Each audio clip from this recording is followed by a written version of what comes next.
안녕하세요. 내가 사는 주식이 미사일처럼 떡상하길 바라는 마음으로 미국 주식 사늘기 미사일TV입니다. 오늘은 세배 레버리지 ETF, 특히나 우리가 가장 좋아하는 TQQQ, SOXL 같은 상품들은 올해 어떤 시점에 투자하는 게 가장 좋을까입니다. 이번 주는 정말 미친 장이 아니었나 싶을 정도로 정신이 없었죠. 그런데 확실히 많은 분들이 인플레이션이 잡혔다 라고 생각을 하시는 건지 많이들 들떠 있는 모습을 볼 수가 있었습니다. 그러다 보니까 두 달이나 시장이 거의 연속적으로 상승한 상황에 사람들이 뒷북을 치기 시작합니다. 반도체 시황이 조금 안 좋다고 해도 뭐가 됐건 인플레이션이 잡히고 있다고 생각하니 사람들이 좀 기대를 하는 모습이에요. 이게 무슨 모습인가요? 정작 공포에 사야 할 때는 못 사고 시장이 상승을 하니까 이제 가격이 많이 오른 상황에 슬슬 올라타려고 하는 겁니다.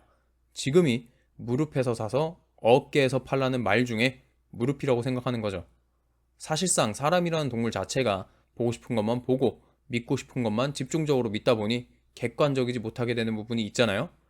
저도 당연히 그런 사람 중에 하나니까 남들은 위험하다고 아니다 하는 세배 레버리지 장기 투자를 이렇게 줄기차게 주장하고 있는 것일 테고요. 단기적인 추세를 잠깐 살펴보면 제가 며칠 전에 저 양봉을 기준으로 선을 그었는데 참 신기하게도 오늘 일봉을 보면 저 선에 맞고 떨어졌단 말이에요.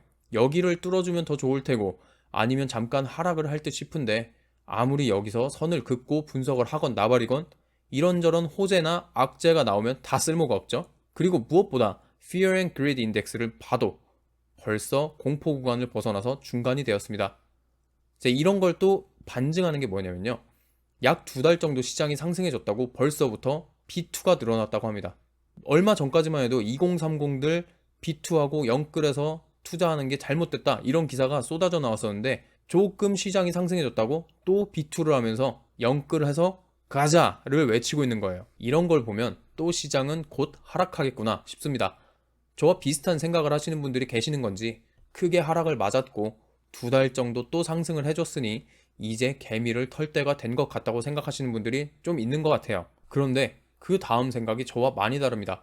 저는 뭐가 됐건 고점 대비 많이 빠져있는 상태이기 때문에 단기적으로 상승을 했다 하더라도 지금이 가장 싸다라고 생각하는 사람이에요. 그런데 제가 방금 언급한 그분들은 세배 레버리지 ETF 투자에 이제 겁을 먹고 그러면 지금부터 수익률이 많이 낮더라도 배당이 지속적으로 나오는 배당 ETF 투자를 시작하는 게 어떨까라고 생각하는 것 같아요. 물론 내 원금 손실의 가능성을 최소한으로 줄이는 선택이기 때문에 돈을 잃지 않으면 잘하는 거라는 주식시장에서는 나쁘지 않은 선택일 수도 있다고 생각해요. 그리고 배당주라는 게 끊임없이 현금 흐름을 창출해낼 수 있는 장점이 있으니 그럴 수 있다고도 생각합니다. 하지만 지금 저와 비슷한 나이는 물론이고 나이를 불문하고 사실상 일반인들 중에 배당주를 통해서 한 달 생활비 그게 아니더라도 어느 정도 의미 있는 현금을 마련할 수 있는 사람이 얼마나 될까요?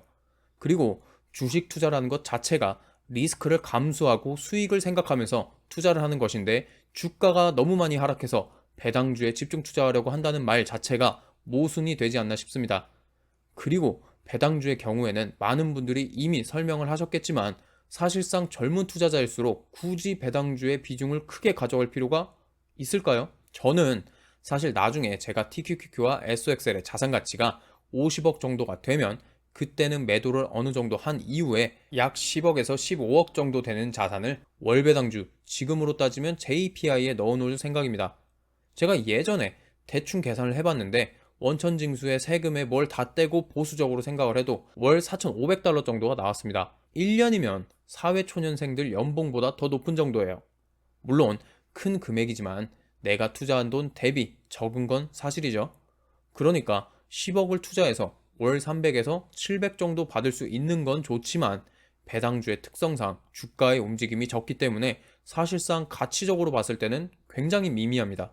너무 배당주 투자를 하실 때 안전한 것에 대해서만 포커스를 맞추시는데 지금 주가가 많이 폭락을 한 상황에서 배당주 투자에 힘을 쏟는 것 자체가 저는 말이 안 된다고 생각합니다. 물론 지금보다 주가는 더 떨어질 수도 있어요. 그렇지만 지금은 차트만 봐도 올라갈 공간이 훨씬 많이 열려 있으며 선반영이란 마법으로 이미 주가는 엄청나게 떨어져 있는 상태입니다. 애초에 배당주에 투자할 생각이었다면 그냥 차라리 부동산으로 투자하는 게 낫지 않을까요? 변동성만큼은 배당주보다 적을 수도 있고 조물주 위에 건물주라고 하듯이 꾸준히 월세도 나오는 게 배당주보다 더 낫지 않나요? 물론 부동산 자리를 잘 잡으면 그 가격이 무지막지하게 올라갈 수도 있습니다만 그게 과연 그렇게 쉬운 이야기일까요? 애초에 좋은 땅에 자리를 잡아야 되는데 이미 우리가 생각하고 있는 좋은 땅은 가격이 많이 올라 있습니다. 내가 아는 정보는 남들도 다 알고 있어요. 저는 지금 부동산에 투자할 만한 자금도 없고 오히려 이런 상황에서는 소액으로 투자해서 불려나갈 수 있게 해주는 게 주식이니만큼 주식에 투자하는 게 더 낫다고 생각합니다. 그냥 주식이 아니라 최소한 배당주는 아니란 얘기예요. 그리고 저는 3배 레버리지가 가장 좋은 상황이라고 생각합니다. 말씀드렸다시피 이미 선반영으로 인해서 주가는 많이 빠진 상태이고 우리가 좋아하는 TQQQ, SXL은 여전히 고점에서 70%에서 80%까지 빠져있는 상황이에요. 오히려 배당주 같은 작은 변동성은 주가가 많이 상승해 있는 상황일 때나 방어 목적으로 좋은 것이지 지금과 같은 급락, 폭락, 긴 하락장이 어느 정도 진행된 이후에는 변동성이 큰 종목들이 오히려 더 좋다고 생각합니다. 아직 확실하게 상승장으로 넘어갔다고 말하기는 어렵지만 최근 2달간의 시장을 보면 어느 정도 상승장 기류를 타고 있는 게 보이기 때문이에요. 당장 내일도 주식이 상승할 것만 같은 상황인데 지금부터 우리가 안전을 지향하면서 배당주에 투자를 한다라고요? 다들 아시겠지만 3배 레버리지 ETF는 상승할 때는 정말 틈을 주지 않고 상승합니다. 이런 올라갈 기회가 많이 있는 시장에서 변동폭이 작은 종목을 선택한다는 것은 스스로 복을 차버리는 것 아닐까요? 변동성이 적은 만큼 올라가는 폭도 작습니다. 간단한 예를 보여드릴게요. 최저점 이후 TQQQ가 70%가 오르고 SXL은 90%가 오를 때 JPI는 얼마가 올라갔을까요? 기껏해야 9%입니다. 이런 걸 보시고도 지금과 같은 하락장에는 안전이 최고야 라면서 배당주에 투자하실 건가요? 당연히 또 시장이 악화돼서 주가가 더 빠질 수도 있습니다. 그러면 당연히 배당주들은 어느 정도 방어를 해주겠죠? 반대로 3배 종목들은 또 쭉쭉 빠질 겁니다. 그럼 어떻게 하면 되나요? 더 사면 됩니다. 그때는 수량을 늘리는 기회로 삼아서 나중에 상승장에서 더 큰 시너지를 낼 수 있도록 해주시면 됩니다. 그래서 제가 결론적으로 하고 싶은 말은 지금이 주식 사기에 특히 3배 레버리지 종목 사기에는 가장 좋은 시점입니다. 지금처럼 그렇게 또 재고 따지고 겁먹고 그렇게 하다가 시기를 놓치면 이 가격 절대 다시 안 옵니다. 이만큼이나 하락을 했는데도 차트를 보시면 2년 전 가격보다 높아요. 그렇죠? 그러니 지금 사서 10년, 15년, 20년이면 또 이 가격 안 옵니다. 왜냐하면 지수는 결국 꾸준히 우상향하니까요. 여러분께서 스스로 현명한 선택을 하시길 바라면서 오늘 영상은 여기서 마치도록 하겠습니다. 오늘도 영상이 도움이 되셨다면 좋아요와 구독 그리고 알림 설정까지 부탁드리겠습니다. 감사합니다.